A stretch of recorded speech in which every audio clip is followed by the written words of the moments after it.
आइए जी, आज हम आपको बताते हैं कि जश्न ईद मिलादुल नबी यानी कि रसूलुल्लाह सल्लल्लाहु अलैहि वसल्लम की आमद पर सबसे ज्यादा जो तकलीफ हुई है ना, वो किसको हुई थी, और रसूलुल्लाह सल्लल्लाहु अलैहि वसल्लम की आमद पर किसने खुशी का इजहार किया था।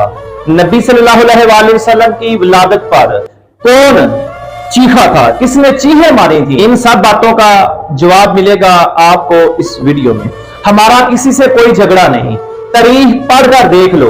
रसूलुल्लाह सल्लल्लाहु अलैहि वसल्लम की विलादत की खुशी में चरिंद परिंद मलाइका इंसान सब खुश थे, लेकिन शैतान जबले अबी कबैस पर चढ़कर चलाया था, उसे तकलीफ हुई थी। यानी कि जो शैतान अबलीस है ना, रसूलुल्लाह सल्लल्लाहु अलैहि वसल्लम की जब आमद हुई, रसूलुल्लाह सल्लल्लाहु अलैहि वसल्लम की जब विलादत मुबारक हुई, तो शैतान अबलीस जबले अबी कबैस के ऊपर चढ़कर चीखा था, और उसके अलावा बाकी सारी कायनात जो है ना, वो खुशी से झूम उठी थी। आज भी देख लें, 12 रबीउल अव्वल का दिन सादा सा आसान सा फार्मूला है मुनाफिक की और मुसलमान की पहचान करने का।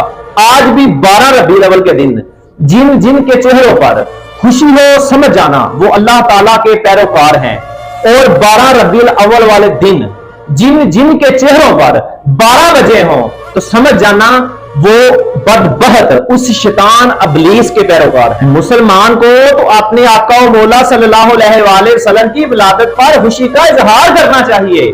उस रसूल की खुशी के जिनके आने से हमें क्या फजीलत मिली कि सारे नबियों की उम्मतों से हमारी रसूलुल्लाह सल्लल्लाहु अलैहि वसल्लम की हमें मरहम, इस उम्मत को अफजल कर दिया गया और हमें इतने अनामात से नवाजा गया। पहली कौमें जो है वो नेकी करती तो उनको एक नेकी मिलती, लेकिन रसूलुल्लाह सल्लल्लाहु अलैहि वसल्लम की निस्बत की वजह से इस उम्मत को यह फजीलत हासिल है कि नेकी का इरादा करे तो 10 नेकियां मिल जाती हैं। यानी कि नेकी का इरादा किया और 10 नेकियां हमें मिल गई, लेकिन बुराई का इरादा करने से बुराई गुनाह हमारे नामा में लिखा ही नहीं गया।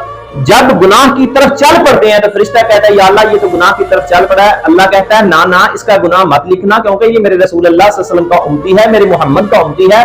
और जब वो बंदा गुनाह का इर्तिकाब कर लेता है तो फरिश्ता कहता है या अल्लाह अब तो शक रहे कोई नहीं, तो अल्लाह कहता है नहीं नहीं, ये मेरे मोहम्मद सल्लल्लाहु अलैहि वसल्लम का उम्मती है, इसका गुनाह मत लिखना। फिर उसको बंदे को 3 दिन का टाइम दिया जाता है, और 3 दिन के अंदर अंदर अगर वो अपने गुनाह की तलाफी, अगर वो माफी मांग लेता है तो उसको फिर उसका भी अजर मिलता है। लेकिन अगर वो उस गुनाह की माफी नहीं मांगता तो फिर उसको उस गुनाह के बदले एक गुनाह उसके जो नामा माल में लिखा जाता है। देखा जी कितनी बड़ी फजीलत है रसूलुल्लाह सल्लल्लाहु अलैहि वसल्लम की वजह से। हम गुनहगारों की कितनी बड़ी फजीलत होगी, हमारी कितनी शान बढ़ गई है सिर्फ उस करीम नबी की वजह से। वो तो रसूलुल्लाह सल्लल्लाहु अलैहि वसल्लम अल्लाह तबारक व तआला का एहसान अजीम है, तो हमें तो शुक्र अदा करना चाहिए, बहुत ज्यादा खुशियां मनानी चाहिए कि रसूलुल्लाह सल्लल्लाहु अलैहि वसल्लम की उम्मत से अल्लाह ने हमें पैदा किया। अल्लाह का शुक्र बजा लाना चाहिए।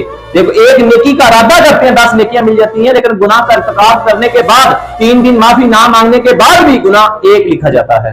तो आप पता चल गया ना आपको कि रसूलुल्लाह सल्लल्लाहु अलैहि वसल्लम की आमद पर जो शैतान है वो जबले अबी के बेस पर चढ़कर चलाया था, चीखा था, रोया था कि ये क्या हो गया है। आज उसके पैरोकार भी 12 रबीउल अव्वल की झंडियां और लाइटिंग और ये दीवाने जो रसूलुल्लाह सल्लल्लाहु अलैहि वसल्लम के जो आमद की खुशी में जो बाजार घर से जाते हैं, महफिलों का इनेकाद करते हैं, देखकर उनके फिर दर्द उठ जाता है। वो असल पैरोकार ही वो इब्लीस के हैं ना, उसको भी दर्द हुआ था। लेकिन शैतान इब्लीस के अलावा पूरी कायनात खुशी से झूम उठी थी। तो मेरे नबी के गुलामों, आप इन लोगों की बातों में कभी मत आना। रसूलुल्लाह सल्लल्लाहु अलैहि वसल्लम की आमद की खुशी बढ़ चढ़ कर बयान करना। काफिर अगर रसूलुल्लाह के आने की खुशी करे तो सवाब से महरूम वो भी नहीं रहता। तो अगर हो रसूलुल्लाह का उम्मती और फिर अपने आका और मौला के आने की खुशी करे तो उसके सवाब का आलम क्या होगा।